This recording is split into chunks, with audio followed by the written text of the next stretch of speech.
Our first reconstruction tonight is the murder of a little girl more than 16 years ago. It's a case that has shocked the nation twice. In October 1975, 11-year-old Lesley Molseed was murdered on her way to the local shop. And for some time afterwards, parents everywhere thought twice before letting young children go out alone. Then, last month, came the second shock. Stefan Kiszko, the man convicted years ago, was cleared by the Court of Appeal. He'd spent 16 years in jail for a crime he couldn't possibly have committed.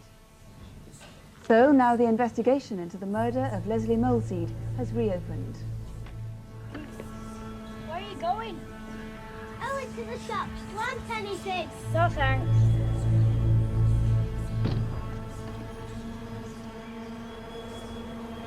I've known Lesley since we were small. We used to play together. She only lived a couple of doors away. As she was going to the shop that day, I was walking up behind her. We didn't walk up together because we'd fell out at the youth club on Friday over a maxi dress. So Lesley went off up the lane and I went round the other way.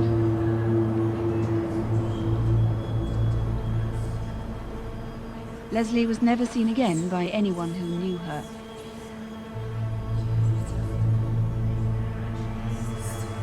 The shopkeeper couldn't be sure that she ever reached the shop.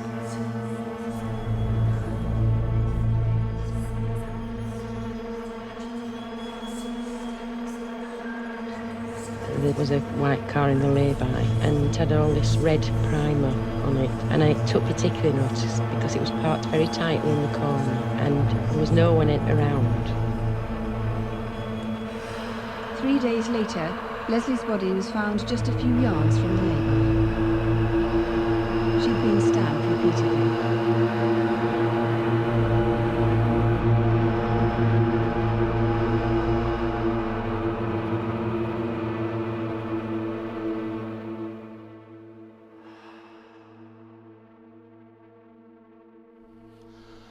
Well, good morning everybody. This is another grim tale and a very infamous case of Lesley Molseed, a young girl who went missing when her mother sent her to the shops down here to pick up some milk and bread and an air freshener, and she never returned. The case was quickly solved, but it was one of the greatest miscarriages of justice in British history, and the story's a crazy one. I hope you enjoy it.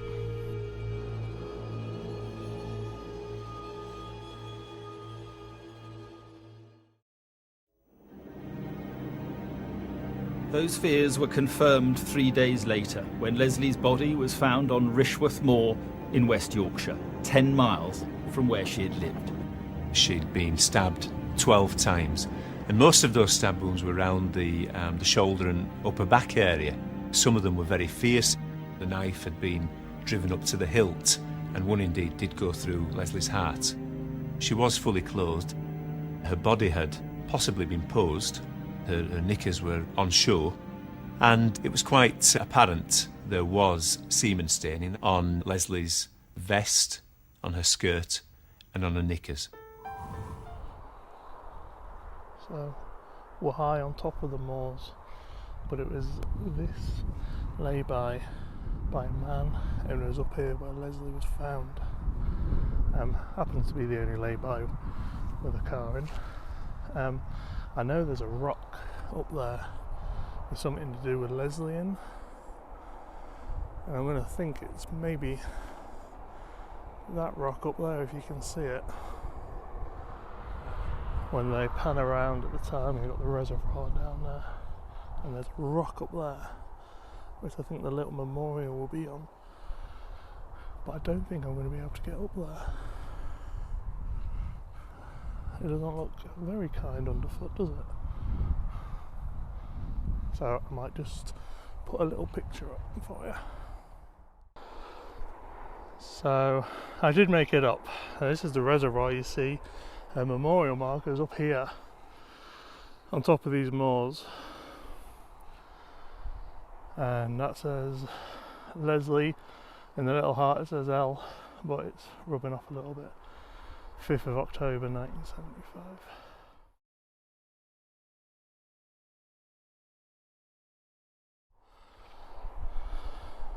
So yeah, I can't imagine it was like this then. I suppose it is somewhat easy to get up, it will be harder to come down, which I'm dreading. But this is where Lesley was found, and like I've said in some of the takes, you're probably not going to get, it's the M62 over there. This is August Bank Holiday Monday, so 29th of August, and it's going to be a nice warm day, and it's cold, dank, meek up here, and these were her last moments, being dragged up here and left up here. It's a really quiet and eerie place. I can't get much closer because of how overgrown it is. I'm absolutely dreading getting back down, but yeah, that's where she was. I believe her sisters painted that marker. It's just a quite a sad image, isn't it?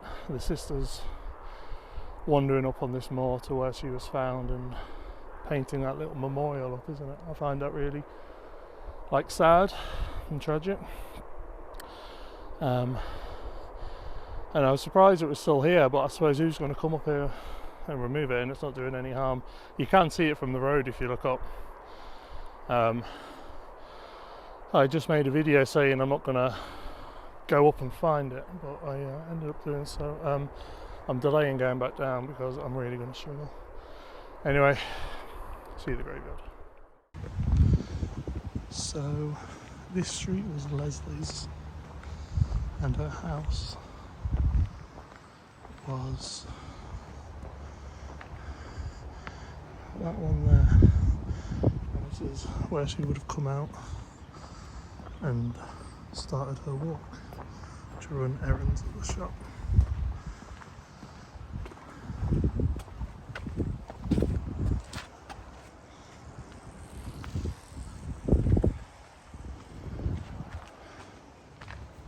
She was sent to get milk and bread and an air freshener.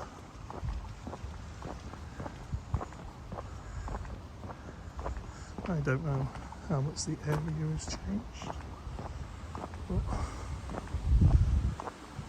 this is the start of her journey, and just down here is where she was last ever seen. She was seen, it said that she was seen by a lot of the neighbours, so I imagine people around here, but she was last seen. This is Styups Lane, this is where she was last seen, but she was a very long lane. She was seen down here, but welcome back everybody. I'm in Rochdale Cemetery now, and I've found Lesley's grave, and I'll walk up and I'll show you. Lesley was just 11 years old when she was taken. It said she was very small for her age. She had open heart surgery at 3 years old. I'm not overly sure how I'm editing this video or what I'm using, but in the crime watch reconstruction it shows she was just a young girl into the Bay City Rollers, and it was just an errand like she would have run countless times before, and it wasn't that big a deal for her to go out and go to the shop to get that milk and bread. But she was taken. I think I would have shown you on top of the moor. I got down okay, and her grave is just up here. I'll show you.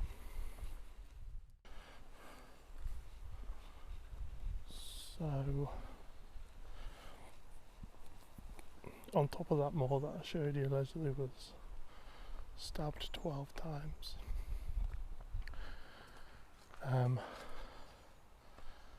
Ironically, puncturing stab wounds punctured her heart, or stabbed her heart, which she had valiantly and bravely had an operation on just 8 years prior. She was fully clothed. Her body was possibly staged up on top of that moor. And this is her grave.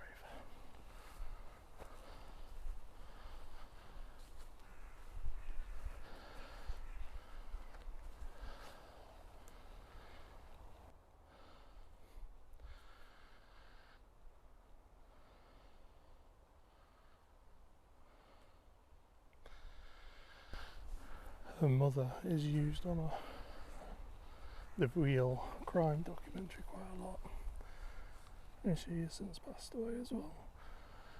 In ever loving memory of Lesley Anderson, 14th of August 64, 5th of October 75, aged 11, sister Julie, Laura and Fred, beloved daughter of April and Fred Sr. April Love Garrett, 21st of April, 37th of March 2014. This is my last one. More than all the stars in the sky and all the fishes in the sea.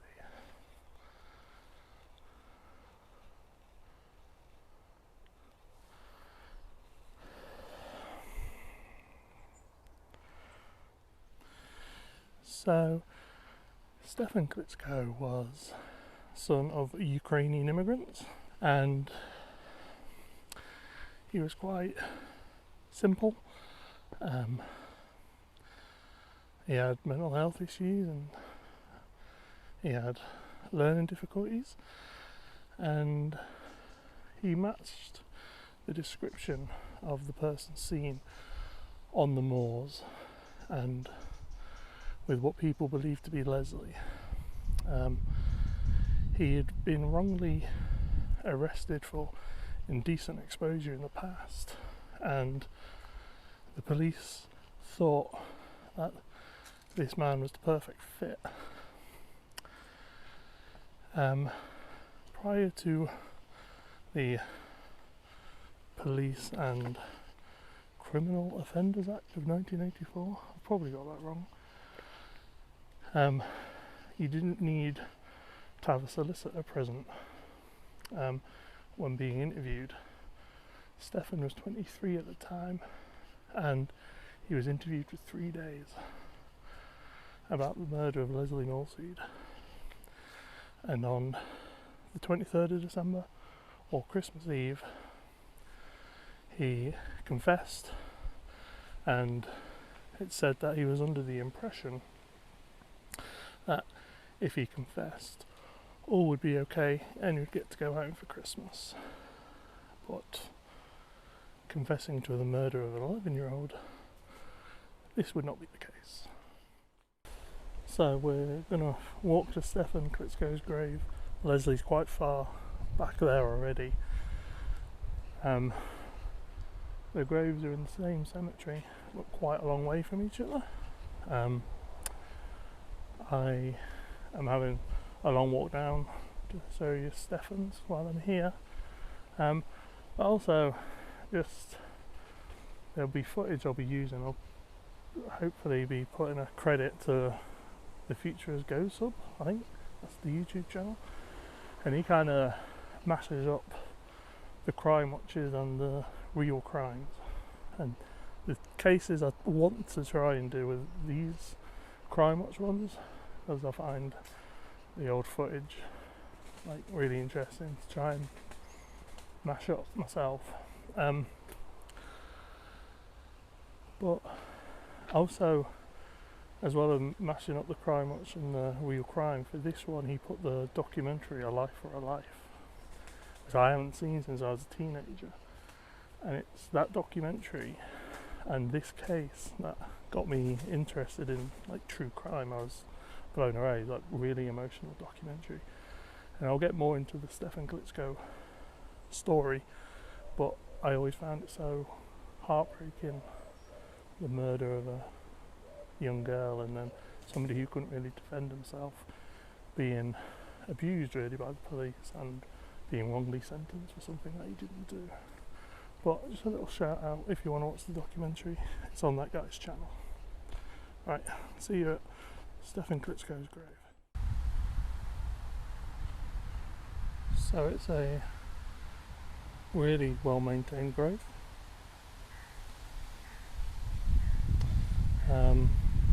In loving memory of Hedwig Coleridge, died 15th of November 1969, age 76, John Iwan Kiszko. So in the documentary you do hear that Stefan Kiszko was walking with his father, who I'll assume that is, and he dropped down dead on the street with a heart attack.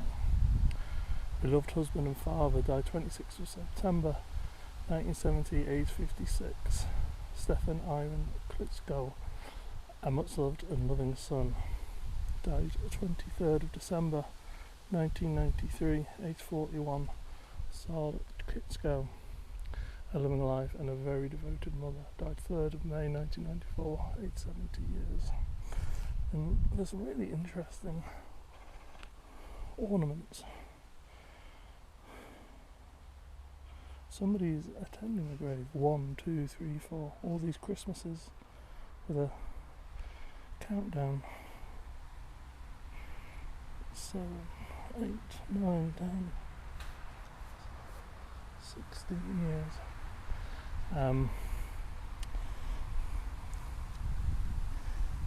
It's a little innocent. And how our failed justice system kills Stefan Iwan Kiszko and his beloved mother Charlotte. I'll let you read that and take a couple of pictures. So I went to trial and Stefan was found guilty. Once he did get a solicitor, he did take back his confession. He retracted it, but he was found guilty and he spent 6 years in prison for something that he didn't do. When the police started to reinvestigate the case in the early 90s, the Crime Watch reconstruction is 1992. This case happens in 1975. When the police were reinvestigating it, they found out, or probably knew at the time, that the semen found on Lesley's body had sperm heads, and it was impossible for Stefan to produce these. He was sexually immature, and he was given a injection by the doctor, and it made him more sexually mature, and he had sexual feelings at 23, which was key to the police thinking he must have done this. He must have been unable to control himself, but this wasn't the case. But he could never produce sperm heads, and the sperm at Lesley's grave on top of those moors had sperm heads.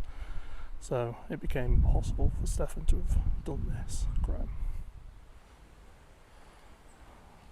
Memorial Gardens, very nice. I suppose the most important thing, well, one of the most important things about this story that I can't forget is Stefan's mother, Charlotte Kiszko. She was adamant, long before this information about the sperm heads came out, that Stefan didn't do this. He wouldn't have done this. And she would write letters to local PMs, the Prime Minister, the Queen. She would just continually write letters and fight for Stefan's freedom. And she was a very strong-willed, tough little lady, and she would not be silenced, and for good reason as well. Isolated in prison for his own protection, he now faced the prospect of a life behind bars. But his mother Charlotte refused to give up hope and waged a one-woman campaign to prove her son was innocent. Fight. British justice, we always say, is the best, and it lets you so down. She was passionately determined to find somebody who would prove her son's innocence. Charlotte Kiszko contacted anyone she believed could possibly help her cause, including Mrs. Thatcher and the Queen. She finally found a sympathetic ear in solicitor Campbell Malone. The more that I looked at the case, and the more that I... So yeah, strange little grave up there, isn't it? So it's interesting to note that not long after Lesley's murder and disappearance, but after Stefan Kiszko had been arrested, there was a very similar incident that happened less than a mile from where Lesley was taken. Another girl was taken and indecently assaulted, and the man arrested was Ronald Castley, the man who would end up being convicted of Lesley's murder. He had done something very similar straight after, and the police didn't put two and two together because they had the man for Lesley's murder. And it's interesting to note this happened in July of 1976, and his conviction for sexual assault, his punishment was a £25 fine. Wow. No wonder there were so many serial killers in the 70s. It's just like the Wild West of the 70s.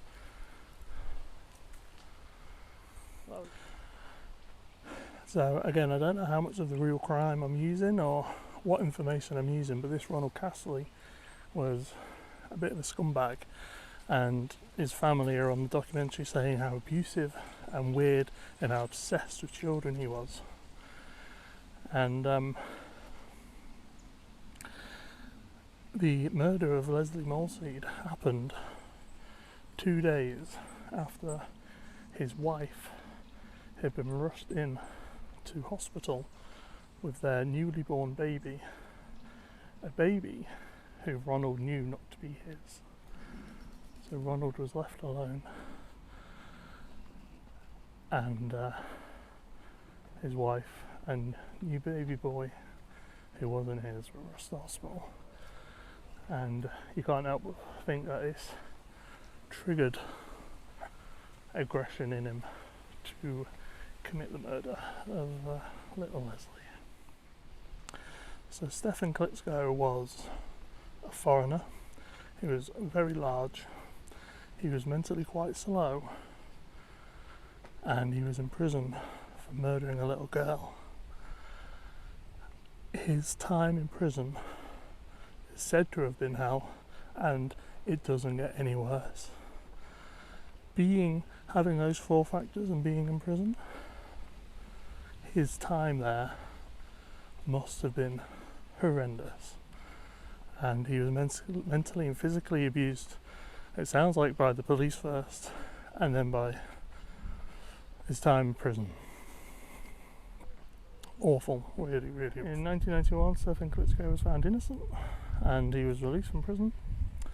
The police and the forensic scientists of 1976 were charged with perverting the course of justice, but this never went any further due to the passage of time that had gone by. On February the 17th of 1992, he was released from prison. And how was he found innocent in 1991 but released in 1992? I'm so confused. Paperwork. I'm sure that's not the case. But the years of incarceration had taken their toll on Kiszko's physical and mental health. It's been a nightmare situation, to be honest with you.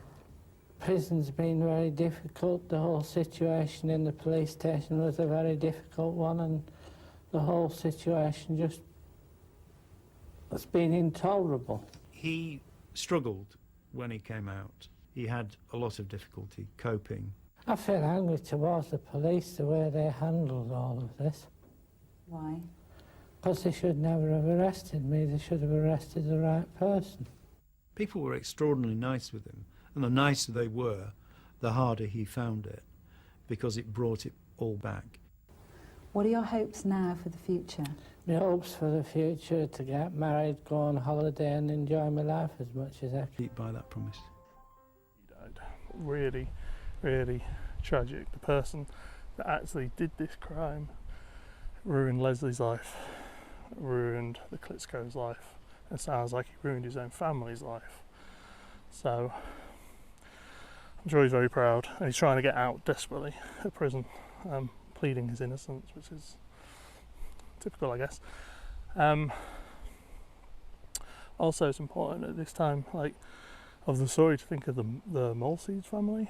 They had spent 16 years hating this man.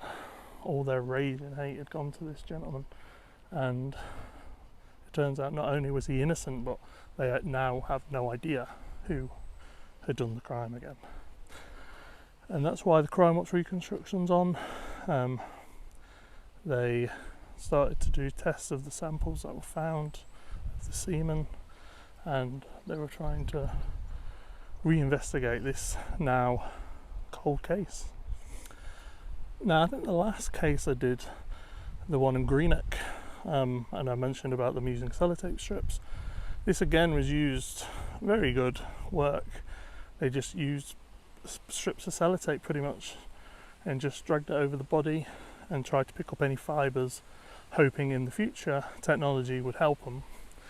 And they did this with Lesley Molseed, and it did. And when the case was reopened 16 years later, they took the sellotape fibres, and the techniques they were using were so new in the mid-90s that they only had one chance to do the correct testing, and the strips would be destroyed. So they had to get it right first time, and they did, and they got a full DNA match on the semen that was found at Lesley's body. They never went public with this information, and they started testing people in this area, the Rochdale area, not telling them that they had a full DNA profile. But it yielded no results, and the case quickly went cold. So Ronald lived less than 3/4 of a mile from where this video started, and he had had previous arrests, the one in 1976, and he was arrested in 2006, November the 5th, easy one to remember, and the day after he was charged, and he was convicted to life imprisonment.